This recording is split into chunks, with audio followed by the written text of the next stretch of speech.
So one time me and one of my companions were, we went to go visit someone and it fell through, and so we went to our backup plan, which was an individual that we hadn't met yet and that we had wanted to.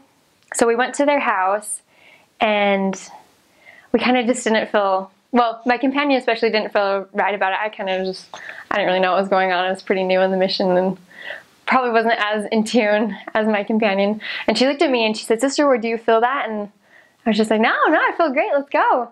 She's like, okay. So we went up to the door and we knocked on the door, and then me and my companion just knew something was wrong, like after we knocked. And so we just looked at each other and we went back to the car. And she got in, and when you drive, you need someone to back up the car, just to make sure you don't hit anything. It's really safe, but it can be kind of inconvenient sometimes. So we got in the car and realized that we needed to back up, and so I got out of the car, and after I got out and I was holding the door open, and I just felt like I was pushed back into the car. Like I felt a force pushing me into the car, and then I shut the door behind me.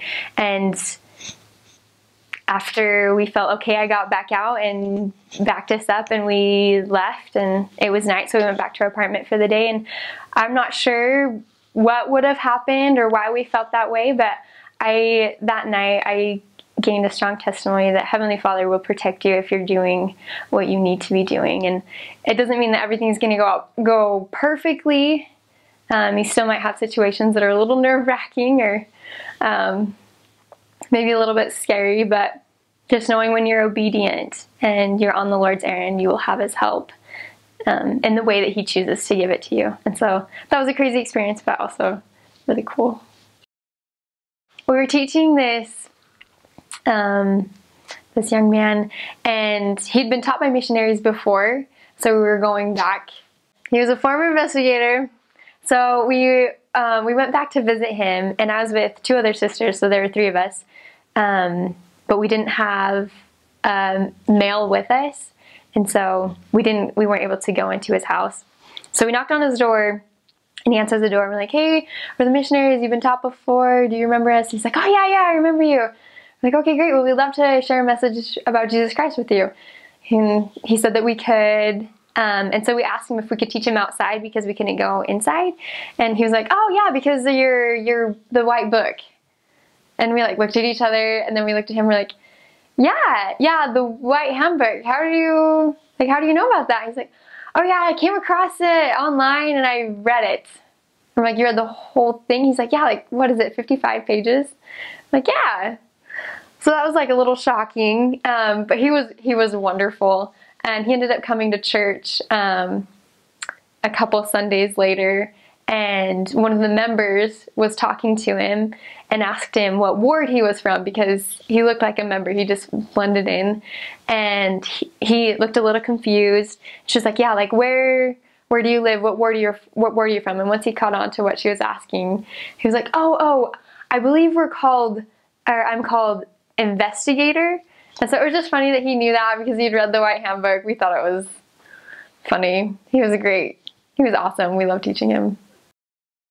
When I was in my second area, we were teaching someone that was really nervous about praying in front of us. He was okay praying on his own, but he didn't want to say a prayer out loud with us. And every time we go over there, that was kind of like our main focus. At the end, we'd try to convince him to pray and boldly and lovingly get him there without forcing too much. And finally, one time we were teaching him, he said the prayer, and it was really sweet, really simple. The Spirit was there in like a calming way, but it wasn't, at least for me, it wasn't overpowering. So I didn't really think much of it other than we were excited that he had prayed. And we finished that lesson, and then we left, and we were in daily contact with him. So we weren't teaching him every day, but we were at least talking to him on the phone or teaching him. And he called us the next day and told us that he had something really exciting to tell us.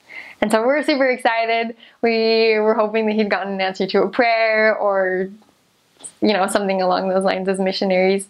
So the next time we went into his house, he was an older gentleman. We went to his house, and we're like, okay, what is it? What were you going to tell us? And he's like, no, we have to say a prayer.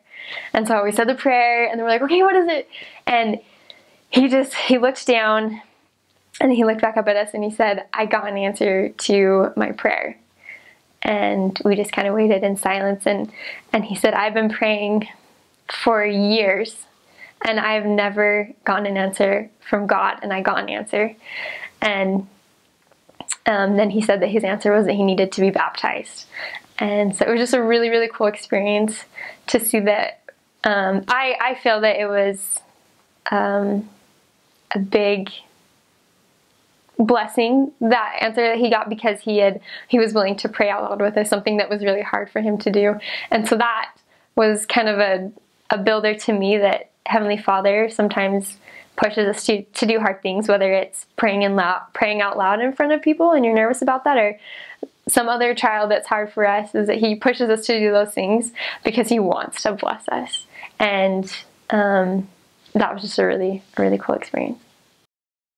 So when I went out on my mission, obedience was a big focus for me, which was good. Like, always definitely be obedient and have that goal to be exactly obedient, because Heavenly Father can bless us for that. But it was maybe a little bit over-focused for me. Like, it was to the point where I was kind of neglecting other areas that I should be focusing on. And I was in a meeting once. It may have been a zone meeting, and our mission president, quoted, I don't remember who it was, quoted someone that said, never let a problem to be solved become more important than a person to be loved. And that hit me really hard, because I was letting problems to be solved be more important than people to be loved. I was in a position where I was going out with other sisters and spending time with them in their areas and seeing how they were doing. And before I kind of had that change out, I was seeing what they were doing wrong. I guess I would go into lessons, and we'd come out, and I'd have a list of things that I felt that they needed to change to make it better. And when I heard that quote, it helped me have more of the perspective that Christ has for us and that he has for me. He doesn't come down and just tell us all these things that we need to change, but he does it lovingly, because he sees who we can become. And so that was a huge thing that I learned on my mission, is that focus on the people, love them. If you want them to change, love them for who they are and help them see who they can become.